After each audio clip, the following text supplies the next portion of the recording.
the Naivasha Special Economic Zone is inching closer to reality, with more than 100 investors planning to set up their base at the park. Some of the planned investments include textile and apparel, granite manufacturing, and vehicle assembly lines. A number of infrastructural projects have already been completed, including a 1 billion shilling water purification system, electrification of the park, and the development of the inland container depot, which has turned the Mai Mahiu into a logistical hub in the Rift Valley region.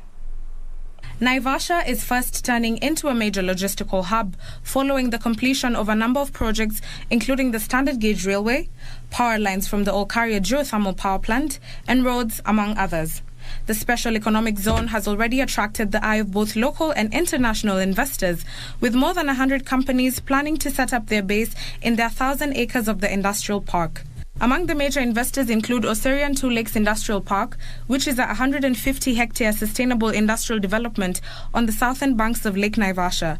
Other companies include textiles and apparel, agri-processing, light industrial and logistics services. To accommodate the increased demand, the industrial park will also expand its core infrastructure, water storage capacity, and cheap and reliable renewable energy from existing solar and geothermal power plants. A multi-million shillings water purification system has been completed, which is expected to supply water to the industrial park and the surrounding areas. A granite manufacturing company is planning to launch its operations later this week. The government is urging investors to take advantage of the preferential tax terms on offer at the special economic zones to set up their operations in the park. Reporting for Lunchtime News, I am Dotamo Coming.